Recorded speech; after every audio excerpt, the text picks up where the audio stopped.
Estás subiendo, sigues subiendo. Oh no, te acabas de desarmar. Crypto, blockchain, metaverse. Así es el mundo en el que ahora me ves. Pero no fue siempre así, antes no sabía ver. Bear market a la vista y yo sin internet. NFT, NFT, soy un NFT, desentérate. NFT, NFT, soy un token no fungible, en tu wallet es posible.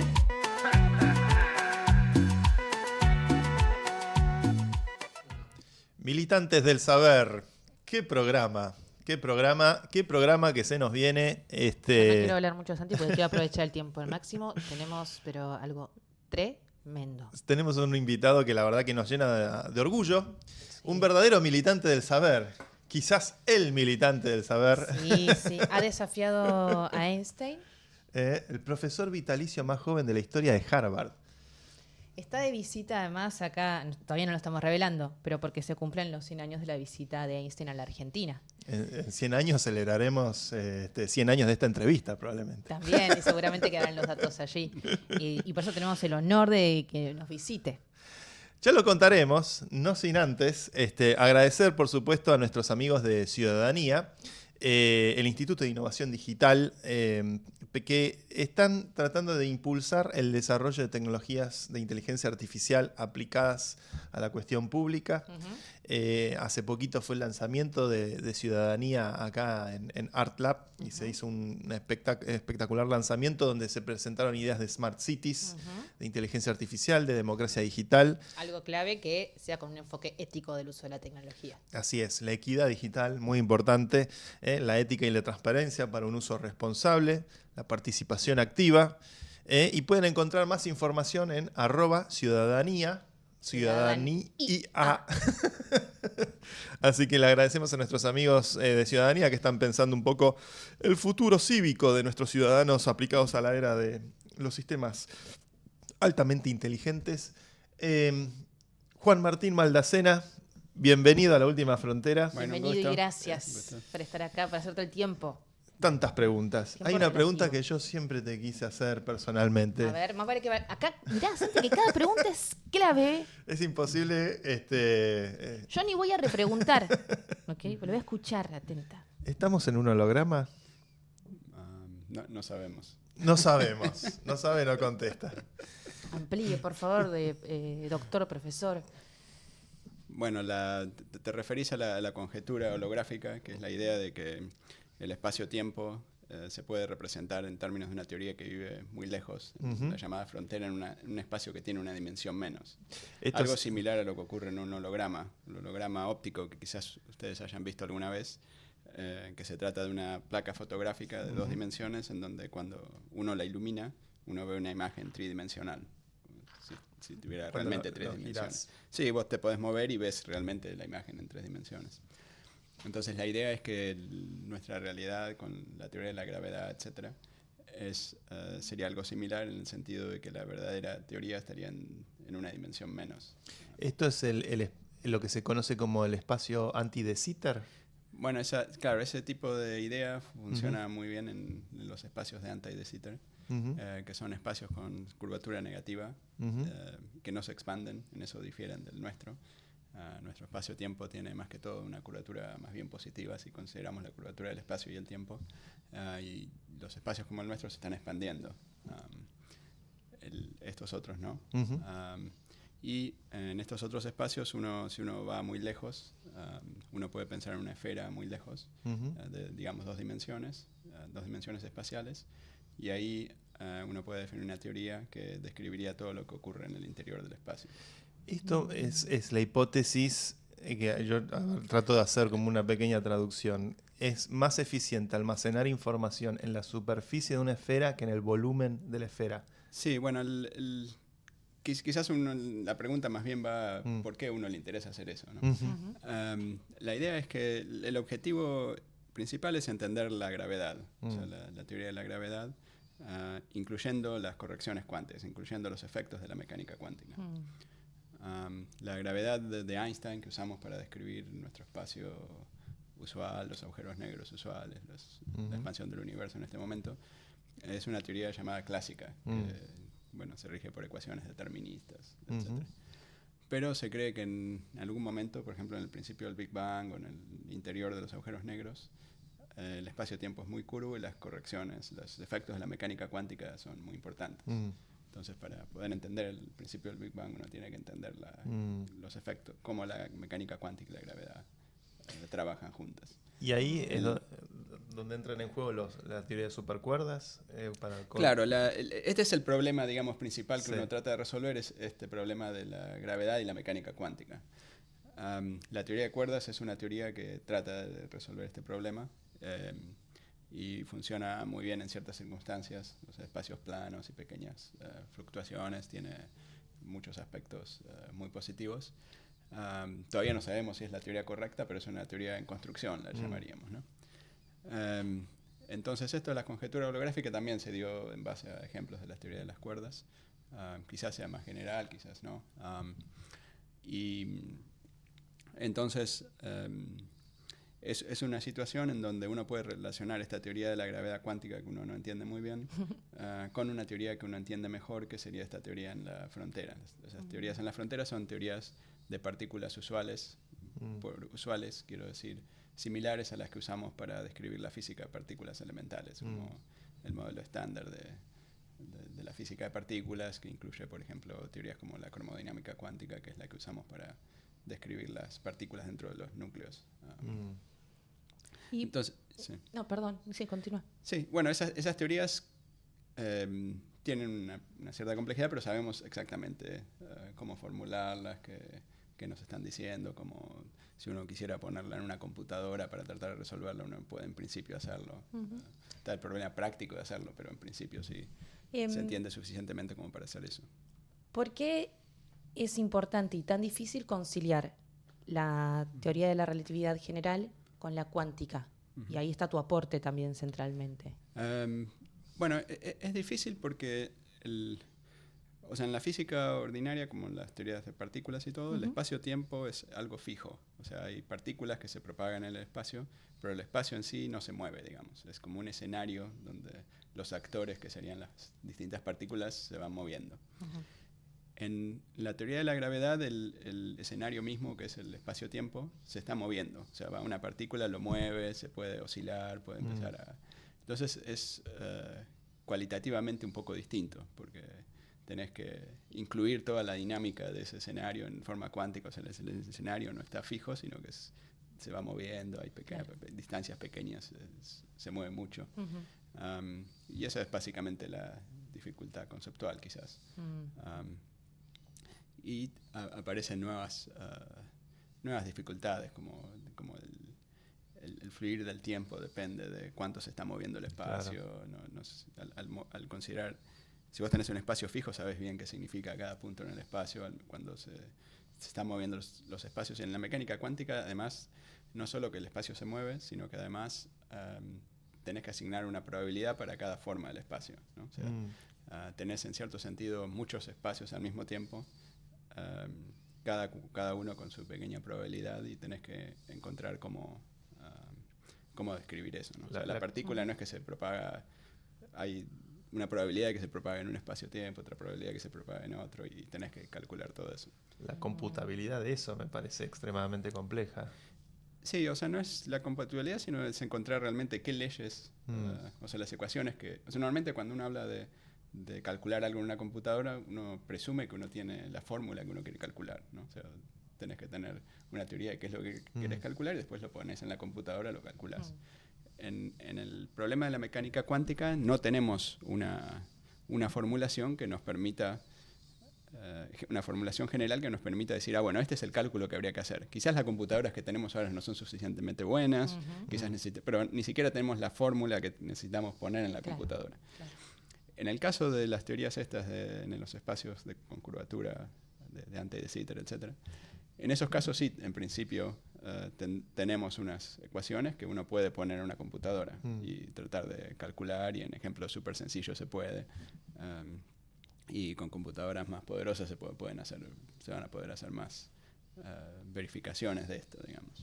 ¿Y crees que hay alguna, vos como físico teórico, crees que hay alguna teoría que podría llegar a comprobarse que en el caso de Einstein quizás en su momento no se podían comprobar porque no teníamos la tecnología de la inteligencia artificial hasta computadoras que procesan mucho más? ¿Crees que hay alguna que esté dando vueltas o alguna mirada tuya respecto a cómo la tecnología pronto podría llegar a confirmar teorías físicas? Bueno, es una pregunta muy genérica que Sí. tiene distintas, pero en el contexto específico de esta conjetura,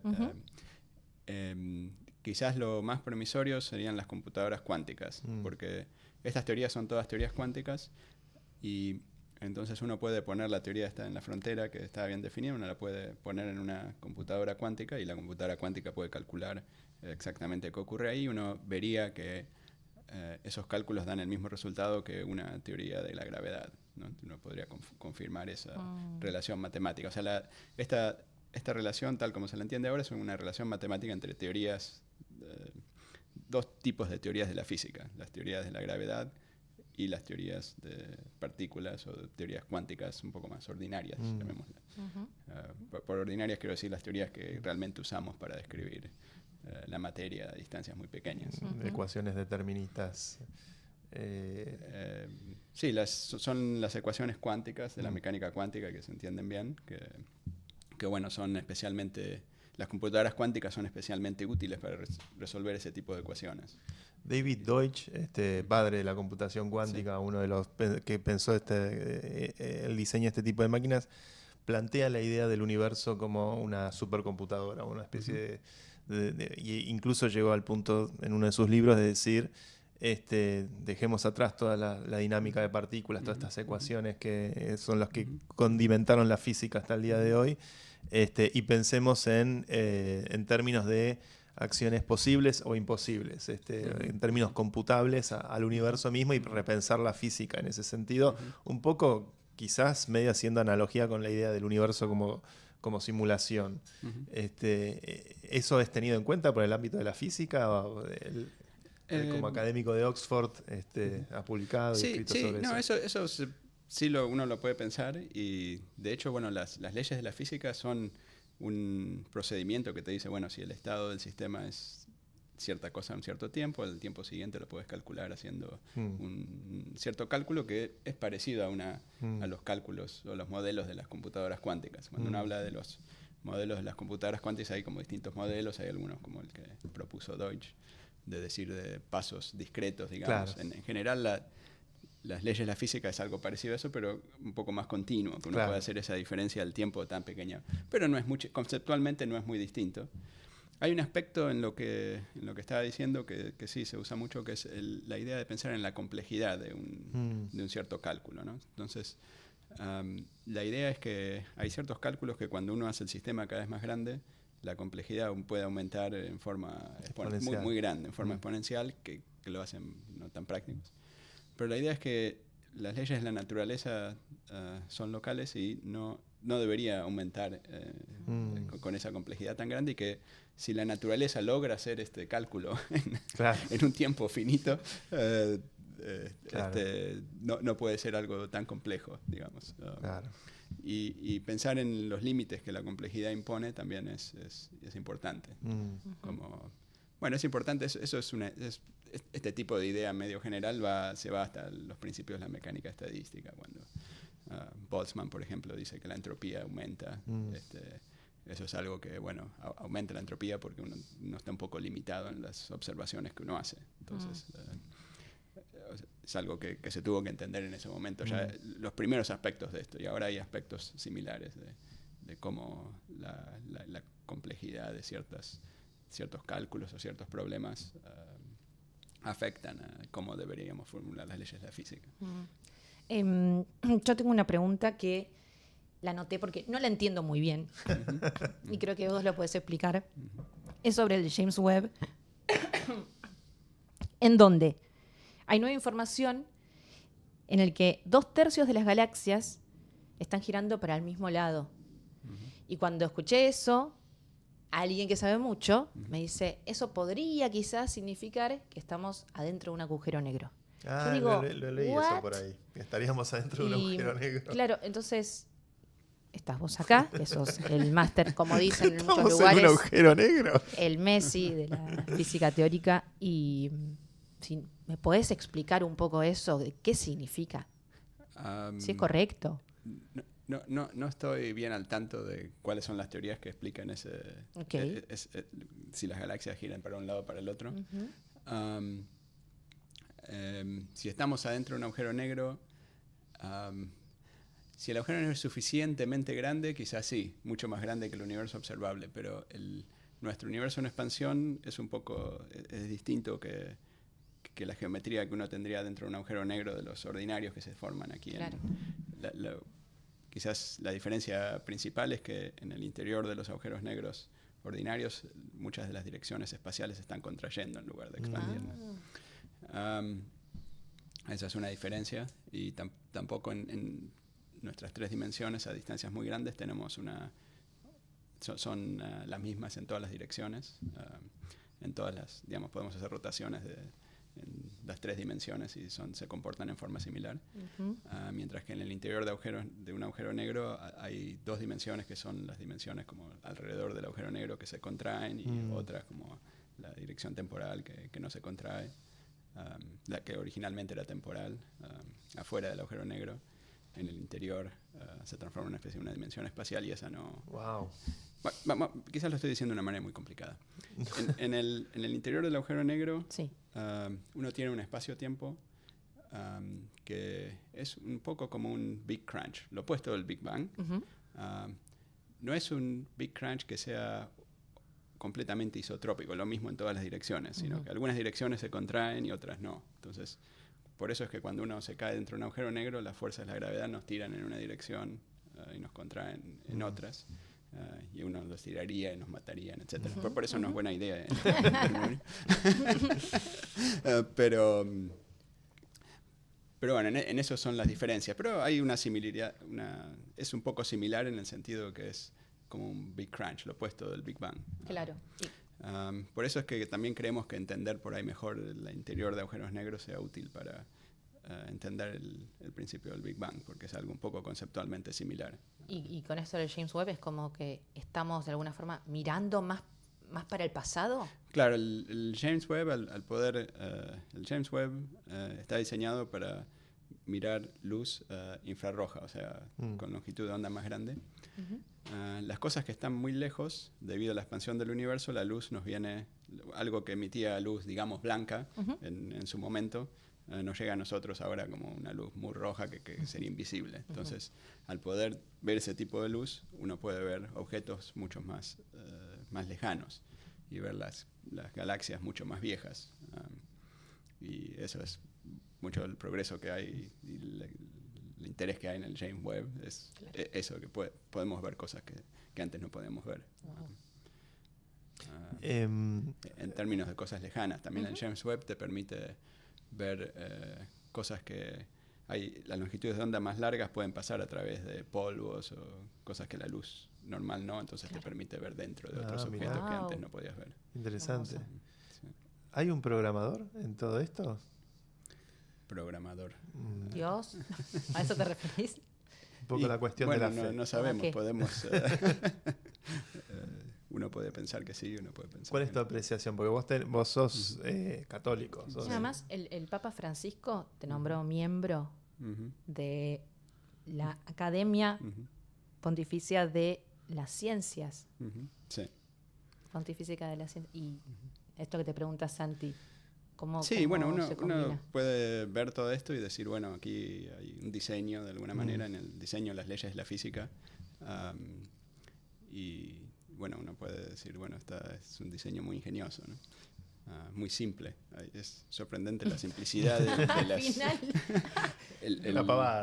Escúchame. Bueno, es que claro, o sea, las leyes de la física muchas veces son muy simples a un nivel Sí. muy básico, Sí. pero que generan Una complejidad complejidad emergente. sí, emergente. Entonces eso es uno de los aspectos importantes de la ciencia y de la descripción de la naturaleza. Cuando uno va a cosas más chiquitas se hace en cierto sentido más simple. También es simple el universo a distancias más grandes. la complejidad máxima parece estar a las distancias ordinarias, ¿no? De entender las personas. Qué lindo. ¿Estuviste con el Papa Francisco? ¿Lo llegaste a conocer? No. Ah, te nombró y no yo creí que lo conociste, Gran claro. potencia. Debería haberte conocido él también a vos. Stephen Hawking, lo conociste en Harvard. Sí. ¿Cómo era? Bueno, Stephen Hawking es alguien, bueno, que tuvo una trayectoria muy, bueno, como todos saben, Sí. muy famoso. Gran divulgador. Hizo unos artículos muy importantes en los años 70, que su descubrimiento principal fue entender que los agujeros negros emitían radiación. La radiación de Hawking. La llamada radiación de Hawking, que es un efecto de la mecánica cuántica en un espacio curvo, ¿no? Eso es una especie de relación entre la mecánica cuántica y la gravedad. No se La pierde primera- información en los agujeros negros, sino que va, ¿no? Sería algo así como... Sí, eso es algo que viene un poco después. O sea, Ok. primero viene esta radiación de Hawking y después él se preguntó, bueno, pero si los agujeros negros emiten algo, parece ser que la información se destruye, en el sentido de que cuando uno manda algo dentro del agujero negro, eso que uno mandó cae dentro del agujero negro y se pierde para siempre, y el agujero negro va a emitir radiación, en cierto sentido, toda la energía inicial que fue vuelve a salir para afuera, pero la información no, porque la radiación viene de la región cerca al horizonte que no contiene información. Ese era el argumento original. Entonces propuso que las leyes de la mecánica cuántica ordinaria no se deberían aplicar para la gravedad. Y otros, bueno, tenían la opinión de que, bueno, que quizás habría que entender mejor la gravedad para ver si se pueden aplicar y todo. Y entonces eso surgió el problema de la información de los agujeros negros, que tiene la ventaja de ser un problema bastante concreto dentro de esta área muy teórica, ¿no? Pero que es un problema que si uno acepta estas conjeturas holográficas, uno tiene una respuesta clara que dice que la información sí se preserva. O sea, porque la teoría en la frontera Claro. es una teoría ordinaria con mecánica cuántica donde se preserva la información. Y después otros desarrollos siguientes se permitieron entender mejor cómo... Bueno, se está entendiendo mejor ahora cómo es que la información se preserva y si uno hace un progreso reciente fue que... o sea, Hawking dijo, bueno, uno manda la materia y después uno ve esta radiación que sale y uno puede calcular la llamada entropía de la entropía es un concepto que nos permite calcular la información, o más que todo la ignorancia que uno tiene de un sistema, ¿no? Y entonces, bueno, si Hawking lo calculó de esa manera, ¿cuál sería la manera correcta de calcularla de acuerdo a las leyes de la gravedad?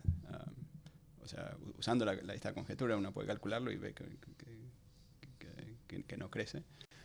Pero ahora se entendió cómo hacer el mismo cálculo usando las leyes de la gravedad, de manera tal de obtener el resultado que está de acuerdo con la conjetura, digamos, o con la preservación de la información. Y este es unos resultados interesantes de hace poco, de hace unos 4 años, donde, digamos, llamémoslo el error de Hawking fue considerar un solo espacio-tiempo, sino que para hacer este cálculo hay que considerar distintos espacios-tiempos y hay como agujeros de gusano entre los distintos espacios-tiempos. Y eso permite obtener de nuevo que la gravedad se comporta de la forma esperada de acuerdo a las leyes cuánticas. O sea que realmente tenemos que incluir esto que habíamos dicho de tener distintos universos con distintas probabilidades y con distintas formas, digamos, y topologías. Topologías es como la forma, digamos, que si es de la forma, no sé, si es un plano deformado, si es un plano con un tubo adicional.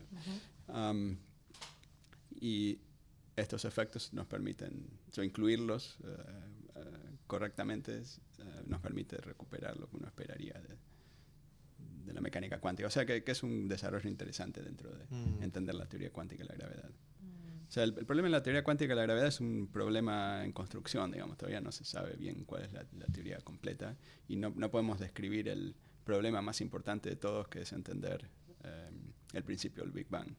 Okay.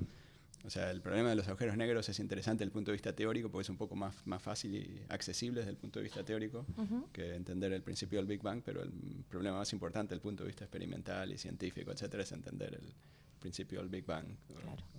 Para, Claro. para entender. ¿Qué tan lejos estamos de alguna suerte de prueba experimental o qué caminos hay en el horizonte que permita validar alguna de estas teorías? Las supercuerdas, por ejemplo, o... Sí, hay distintas ideas para tratar de entender esto. Una es alguna observación cosmológica que nos permita entender si hubo algunos efectos parecidos a las cuerdas. No hay nada que uno pueda decir, bueno, está esta predicción que es genérica para todos los casos posibles, tenemos esta predicción. Los agujeros negros para la relatividad, por ejemplo. Sí, para relatividad, o decir la deflexión de la luz del sol, de la luz de una estrella pasando cerca del Sol es algo claro que... muchas de las predicciones son, bueno, en ciertos casos muy especiales habría una manera de... por ejemplo, si la teoría de la inflación ocurre a ciertas escalas donde... tan grandes como que la cuerda... podría uno haber creado cuerdas en la época de la inflación. Hay pequeños efectos indirectos que en principio se podrían ver, pero es una situación, no es la situación más genérica. Entonces no es una predicción definitiva, sino uno tendría que tener demasiada suerte para que... Y hay otras predicciones que son de ese tipo, ¿no? Podría ser que al por ahí finalizar la inflación se hayan producido algunas cuerdas muy largas de distancias cósmicas. Que eso es algo que no solo la teoría de cuerdas fundamentales, sino otras teorías predicen ese tipo de cuerdas y que se han ido buscando, todavía no se han encontrado. O sea que primero habría que encontrar las cuerdas y después distinguir las cuerdas fundamentales de ese otro tipo de cuerdas. Esas son algunas formas en que uno podría tratar de entender la teoría de cuerdas específicamente. Otras un poco más indirectas sería tratar de entender cómo... O sea, la teoría de cuerdas más sencilla se define en 10 o 11 dimensiones. Y eso Edelstein nos había dicho. Claro. Hay 10, nada más. Sí, o sea, los casos, digamos, más sencillos que se pueden entender mejor son situaciones donde el espacio tiene 10 o 11 dimensiones y nuestras 4 dimensiones, el espacio total tendría nuestras 4 dimensiones que son muy grandes y 6 o 7 que son relativamente chicas. Y de acuerdo a esas formas de esas dimensiones, uno tiene distintas leyes de la física en las 4 dimensiones. Entonces, en principio, muchas de las constantes de la física, como la carga del electrón, los valores de las masas de las distintas partículas elementales, etc., dependerían de la geometría y de la forma de esas dimensiones. Entonces, en principio, si uno pudiera entender bien cuáles son todas las formas posibles, uno podría tener, todos los valores posibles de las constantes son estos. Nada más que, eso en principio debería funcionar. El problema es que hay tantas formas posibles que no podemos, no podemos calcular todas las posibilidades, ¿no? O sea, hay un número. Pero bueno, esa sería una avenida de entender mejor eso, que habría que entender teóricamente mejor todo este proceso de las dimensiones pequeñas, y la gente los está estudiando más y más. Esa sería otra forma. O sea que hablé hasta ahora de 2 formas. Una es la cosmología, digamos. Observación cosmológica. Cosmológicas, y otra es a través de la física de partículas. Y después también hablamos en el pasado de entender estas ideas holográficas que se tratarían a través de, por ejemplo, computadoras cuánticas. Uno hace una simulación de un espacio-tiempo y eso nos permitiría entender algunas de las ideas que hay dentro de la holografía y la relación con su espacio-tiempo, y nos permitiría crear estos universos pequeños, artificiales. Wow. Pero eso podría funcionar y todo, pero no nos dice que nuestro universo en 4 dimensiones, nuestro universo también se describe de esa manera. Claro. O sea, es una cosa un poco más indirecta. ¿Pudiste tener acceso a una computadora cuántica para ensayar algo? No, yo personalmente, pero hay otros que han tratado de hacer sistemas muy, muy sencillos en computadoras cuánticas. Pero todavía son tan sencillos que es todavía una disputa si realmente están creando un espacio-tiempo. Claro. Hubo papers que hablaron, gente que trató que hizo unas simulaciones y las interpretó como la creación de dos agujeros negros con un wormhole. Hay sensacionalismo en la física también. Bueno, y entonces hubo discusión de que otros decían, no, eso no es un wormhole. Y bueno, ambos tienen razón. Bueno, ambos tienen razón en cierto sentido. O sea, no es un agujero negro en un wormhole que se pueda describir a través de las ecuaciones de Einstein, ¿no? Donde las ecuaciones de Einstein sean una buena aproximación. Pero en el futuro sí se va a llegar un momento con computadoras cuánticas, si efectivamente viven su potencial, en donde sí se van a poder realizar simulaciones donde lo que se simule se puede también calcular con las ecuaciones de Einstein. Entonces ahí ya está un poco más claro que algún tipo de universo se está creando. Interesante. Entonces, lo interesante es que la complejidad que se necesita para hacer ese tipo de cosas es similar a la complejidad que se necesita, la complejidad de computadoras cuánticas que se necesita para poder destruir los códigos usuales de Internet. La criptografía, sí. O sea, los que piensan que eso es muy fácil y que va a ocurrir pronto, también esto otro que yo te digo va a ocurrir pronto. Yo no creo que va a ocurrir pronto, pero va a ocurrir por ahí dentro de 30 años, probablemente ocurra. Al momento que rompemos la criptografía mundial, abrimos el portal a otros universos, básicamente. Bueno, no es abrir un portal, sino que es tener la posibilidad de simular universos muy pequeños, muchísimo más pequeños de los que del que vivimos, y artificiales, digamos. Otros dicen, hay algunos que dicen que incluso si uno pudiera hacer eso, uno no está creando un universo, sino que está haciendo una simulación de un universo. Claro. Santi hablaba del sensacionalismo. Yo quiero ir como al lugar de tu vida diaria como científico. 1997, Conjetura Maldacena, tu publicación, de los más importantes, citado más de 20.000 veces.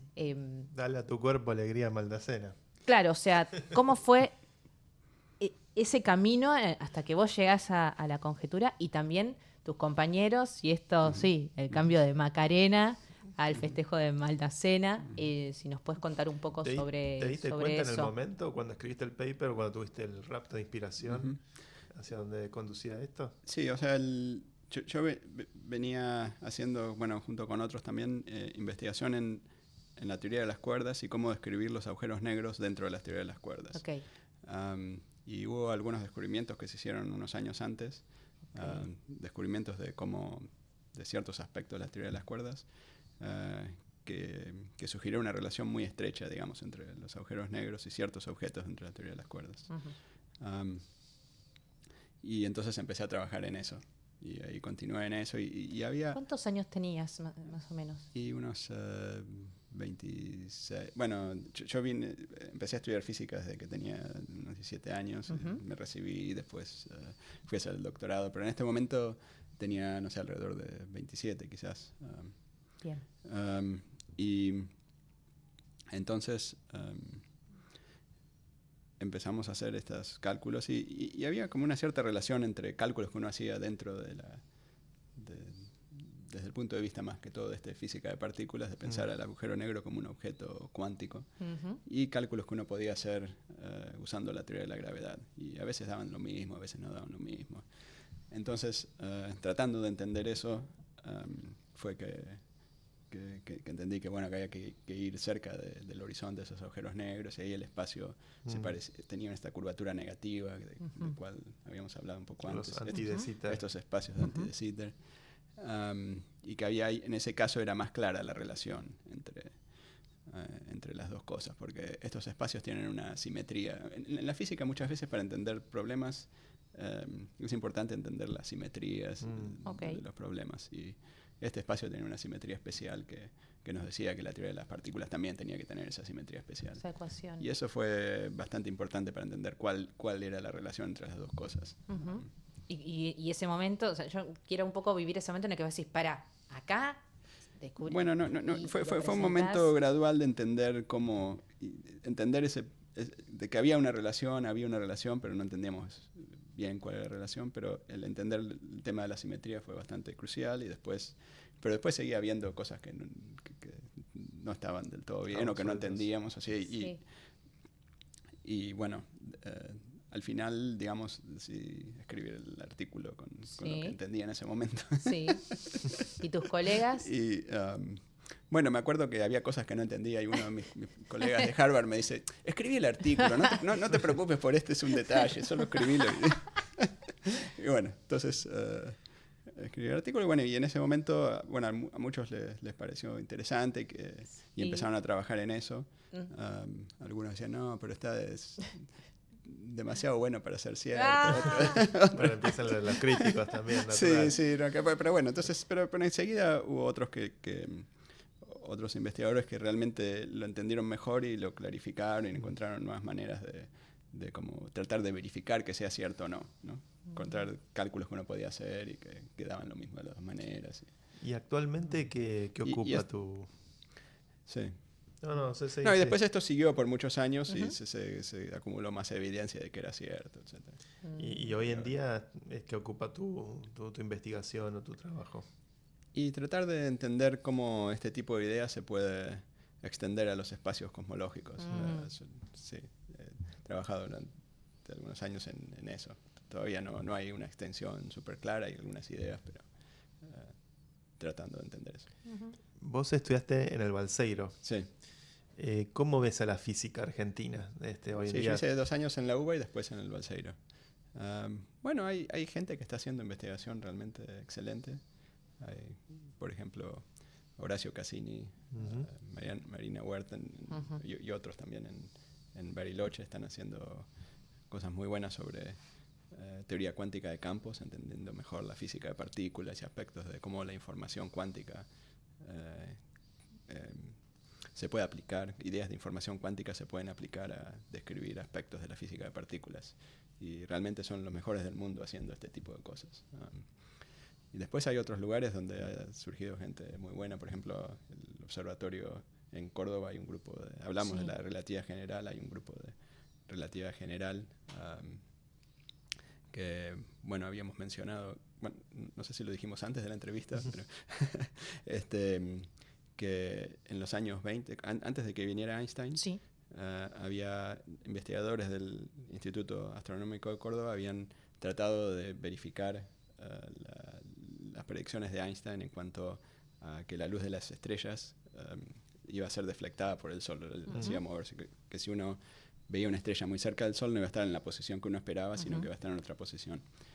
Y para poder ver una estrella cerca del Sol, en realidad no se puede, Claro. habría que tapar el Sol, y eso ocurre naturalmente cuando hay un eclipse. Claro. Entonces, Interesante. gente de los observatorios fue a varios eclipses y tuvo la mala suerte de que siempre estuvo nublado en todos los eclipses Sí. que fueron. Sí. O sea que tuvieron la buena idea, pero bueno. Nada más al había que final- esperar años o mucho tiempo, y hasta que al meses. final, sí, hasta que al final eclipse. llegó Eddington, que tuvo la buena suerte de Claro. tener un eclipse donde realmente lo pudo comprobar. Pero podría haber sido gente del observatorio Claro, de ese era el Córdoba. dato de color que Tuvo podría la haber mala sido. suerte de haber estado nublado. Ujú. Pero bueno, en Córdoba está un grupo muy bueno de relatividad general, y no solo hablamos de los años 20, sino que ahora la persona que anunció, por ejemplo, la detección de ondas gravitatorias, Gabriela González, era alguien que egresó del instituto, bueno, que estudió relatividad general en Córdoba y después se dedicó a trabajar en estos observatorios de ondas gravitatorias. Y vos llevas eso de argentino por todo el mundo, es decir, muchas veces de acá desde el país vemos que la educación pública es fundamental, vemos que hay mucho talento, vemos que a veces hay cierto freno, que a veces hay que irse o pueden desarrollarse afuera, y hay mucho talento desde acá. ¿Vos cómo ves a los más jóvenes que un poco le temen a la idea de la física? Yo estuve hace poco en el Nacional Buenos Aires y escuchaba a los chicos de 17, 16, 18 años haciendo unas preguntas increíbles y era como, wow, mirá lo que está pasando. El colegio. El colegio. ¿Y vos cómo ves esto de los más jóvenes hoy tratando de entrar en este mundo o no tan así? ¿Con qué te encontrás? Bueno, yo acá vengo de visita y veo que hay muchos estudiantes interesados y que están estudiando estos temas, tratando de entender cosas de la física de alto nivel, digamos. Y bueno, hay muchos que estudian física, después hacen doctorados. En general, siempre en algún momento va a tener que ir al exterior, volver, porque eso, mucho, o sea, en cualquier lugar del mundo la gente no está siempre en el mismo lugar, sino que va a otros lugares porque, sí, o sea, si vos estás solo en un lugar tenés acceso a un grupo muy pequeño de personas, después van a otros lados, pueden volver, etcétera. Y bueno, muchos han hecho eso, ¿no? Sí. Y bueno, o sea, para un país que tiene los ingresos de Argentina, el PBI de Argentina, está muy bien, ¿no? O sea, O sea, estamos haciendo productivo lo que se tiene, de alguna forma. Sí, bueno, hay interés y hay una cultura que a través de muchos años se ha ido creando, de tener gente que hace investigación de alto nivel y bueno, eso cuesta crearlo y hay ciertos focos donde sí hay un muy alto nivel y bueno, y eso da frutos y a lo largo del tiempo se va a ir mejorando, se va a ir creando mejor. Me interesa tu infancia, la primaria, tus años más. ¿Ya tenías una inquietud por la física o por las estrellas, la astronomía? No por la física en particular, pero por la ingeniería, por entender cómo funcionaban las cosas. La matemática. Sí, la matemática siempre me gustó. Sí, y cuando terminé la secundaria estaba dudando de hacer ingeniería, hacer física. Sí, hay una especie, no sé si de rivalidad, pero hay como un tema entre los ingenieros y los físicos. El otro día lo escuchaba a Edelstein, que estaba haciendo chistes sobre los ingenieros, como bueno, los ingenieros y acá estamos los físicos teóricos. Sí, bueno, hay como un continuo entre las disciplinas, ¿no? Claro. No es lo mismo. O sea, un ingeniero parte de las leyes y bueno, tiene otros tipos de requisitos, digamos. O sea, un ingeniero si quiere diseñar algo tiene que estar de acuerdo, o sea, tiene que considerar la economía, no sé, que sea barato, que sea, no sé, que se pueda hacer, que sea seguro, que sea un montón de otras cosas que... La realidad. La realidad es mucho más importante. Paradójicamente, el físico que estudia la realidad y se cuenta la realidad. Sí, o sea, otros aspectos o sea, uno podría pensar, bueno, las leyes de la física, ciertas cosas son posibles, pero bueno, no son prácticas. O sea, está bien, uno puede decir, desde el punto de vista de la física, uno puede tomar plomo y convertirlo en oro, pero bueno, sale más caro que buscar el oro en alguna mina, digamos. Claro. O sea, ese es... Y vos como cuando enseñás, cuando estás dando clases, cuando te hacen preguntas y vienen pibes o no tanto, de distintas edades, ¿hay algún momento en el que vos decís, bueno, acá entra un nivel de complejidad que está difícil y que implica mucho más desafío para vos en el proceso de explicar? Porque viste que uno entra a una carrera o empieza a estudiar algo y hay un momento culmine que decís, bueno, acá hay no un filtro, pero acá se define algo. Si entiendo esto, puedo seguir avanzando. Sí, o sea, lo que tiene la física es que hay muchas ideas conceptuales que son muy importantes, que no son por ahí muy intuitivas, claro, y que bueno, que a la gente a los científicos les llevó tiempo haberlas entendido, pero que cuando uno las entiende después uno la puede aplicar a muchos problemas. Y mucha de la educación en física, bueno, me imagino que en otras ciencias también, es entender esas ideas conceptuales básicas que después uno la aplica a otros problemas. No sé, algo que probablemente es familiar para todos, la idea de la mecánica de Newton, ¿no? O sea, no es algo súper obvio, a uno le cuesta cuando uno empieza a pensar la fuerza es igual a la aceleración, etc. Y bueno, parece, bueno, todo el mundo lo escuchó, todo el mundo cree entenderlo, pero después cuando te presentan ciertos problemas donde el resultado es un poco, no es tan intuitivo, etc., te das cuenta que no lo entendías tan bien como pensabas y bueno... entender eso y pensarlo de esa manera, bueno, lleva un cierto tiempo y tenés que, no sé, resolver problemas, pensar en ciertos experimentos. Y eso es parte de la educación y bueno, no es algo que uno va a entender en 5 minutos. Es como con muchas cosas, ¿no? Si uno quiere aprender a jugar al fútbol, tenés que practicar y tenés que... Nadie te van a explicar la teoría del fútbol en 5 minutos y vas a ir y vas a ser Maradona, ¿no? O sea, tenés tenés que practicar, y esto es similar, ¿no? Tenés que practicar las distintas técnicas de la física, así como en el fútbol tenés que practicar cómo evitar a un jugador, cómo saber pasar bien. En la física también tenés que practicar los distintos... Tiene su gimnasia. Sí, su gimnasia, y tiene mucho bueno, tenés que sentarte y pensarlo, no es algo que vos bueno, yo me memorizo todo y ya, no. Tenés que desarrollar tu manera de pensarlo, digamos.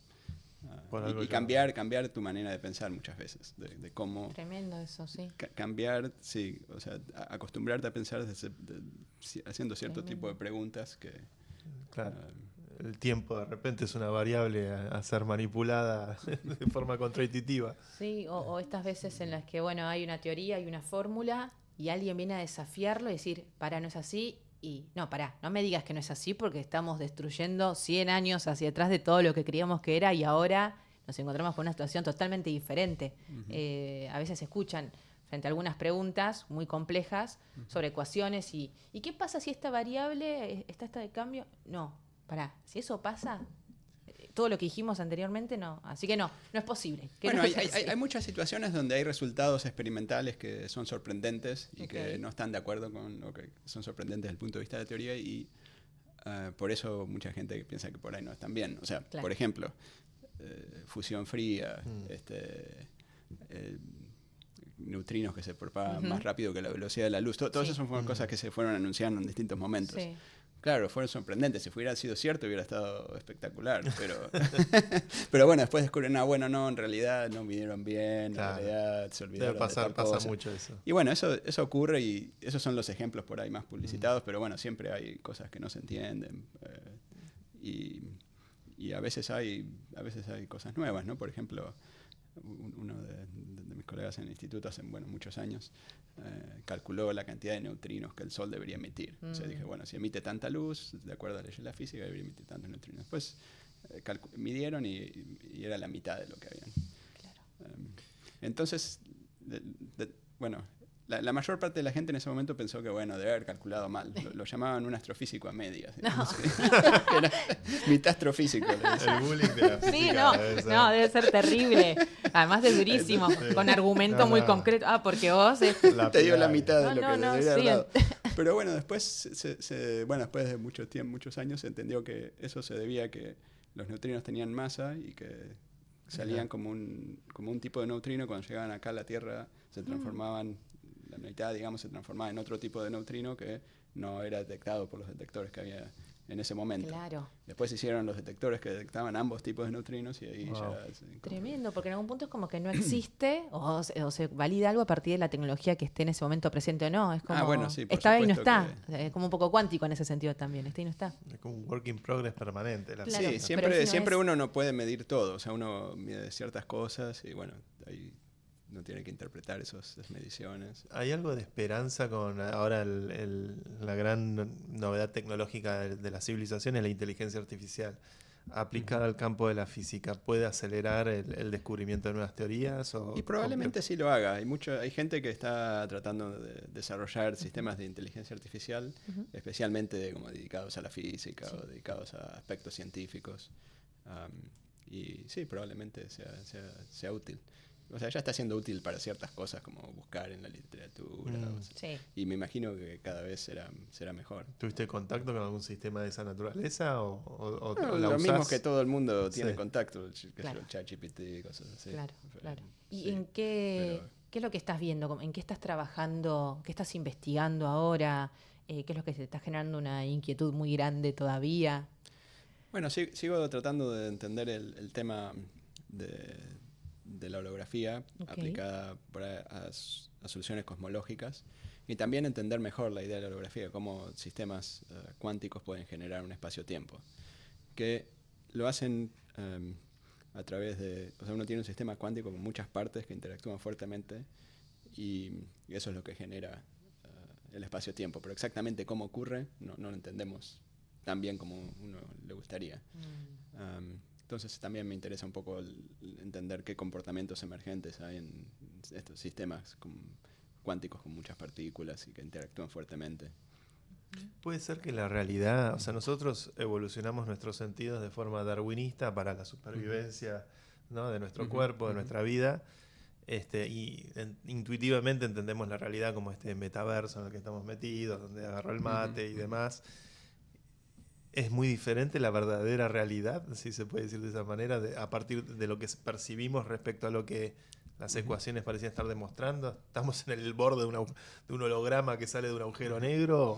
Bueno, lo que ocurre muchas veces en la física es que a veces una descripción más, llamémosla fundamental o más detallada, es muy distinta a la descripción emergente o la descripción... O sea, uno tiene acá el vaso y tiene el agua y, no sé, por ejemplo, la superficie del agua parece algo súper bien definido. O sea, si uno tiene un bicho ahí caminando sobre el agua, para el bicho el agua es algo súper sólido, digamos. Nosotros no podemos caminar en el agua, ¿no? Pero también si uno mirara esa superficie a distancias súper microscópicas, uno vería que las moléculas de agua a veces salen, a veces entran, es toda una cosa no tan bien definida, digamos. Entonces, el hecho de que haya una superficie bien clara es algo que surge cuando uno tiene un número muy, muy, muy grande de moléculas. Entonces ahí sí tiene una superficie bien clara. Y así con muchas otras cosas, ¿no? Con decir, bueno, si este vaso parece súper sólido, pero si uno tuviera una partícula que no interactúa mucho en forma eléctrica como un neutrino, pasaría a través del vaso sin ningún problema. Y pasan a través del vaso sin problema. Están pasando en este momento. De hecho, está sucediendo. Todo lo que no estamos viendo porque no fuimos... Sí, hay muchas cosas que no vemos, pero no las vemos porque tampoco son relevantes, claro. ¿no? O sea, como no interactúan con nada, no hace a nuestra supervivencia. Sí.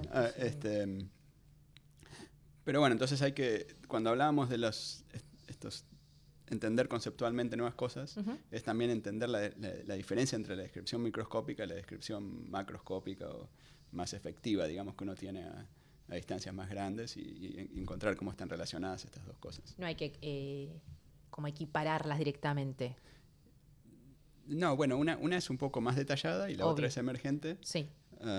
Pero la emergente también es súper importante. Entender la relación. Mucho de la física se trata también de entender la relación entre estas dos cosas, ¿no? De cómo vos pasás de la descripción fundamental a la descripción emergente. Y qué tenés que cambiar, por ejemplo, de la descripción fundamental para lograr otro comportamiento emergente. Por ejemplo, si tenés un material y vos querés que sea superconductor a alta temperatura, lo que sea, bueno, la superconductividad es una propiedad emergente de un material. Podría ser un superconductor, podría ser un aislador, podría ser un montón de cosas. Entonces, tenés que tratar de ver qué tenés que modificar del material para lograr ese comportamiento. O sea, de qué depende ese comportamiento. Depende de la distancia entre los átomos, de cuántos electrones hay en cada átomo, de qué tipo de átomo es, de cómo están relacionados.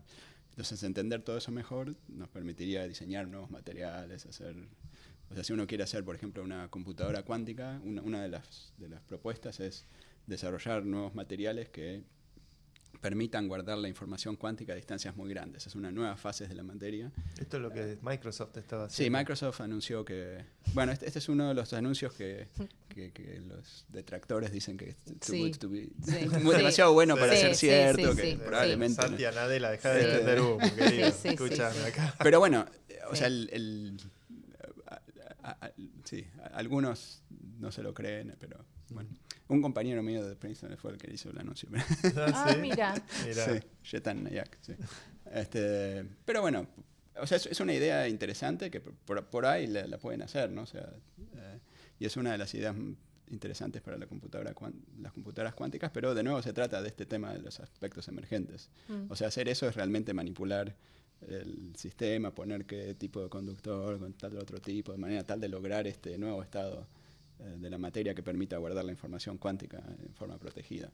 Sí. Ese es Juan, ahí vos decís algo re interesante que muchas veces nos perdemos entre teclas o tecnooptimismo, no importa, con todo esto que nosotros estamos todo el tiempo envueltos con lo que pasa en la diaria, con las noticias y demás, y nos quedamos con ciertos personajes, líderes de los dueños de las empresas o los usos diarios, y nos olvidamos que detrás hay científicos como vos y científicas que son necesarios para esos descubrimientos que después terminamos usando en la vida diaria, incluso con el GPS, ¿no?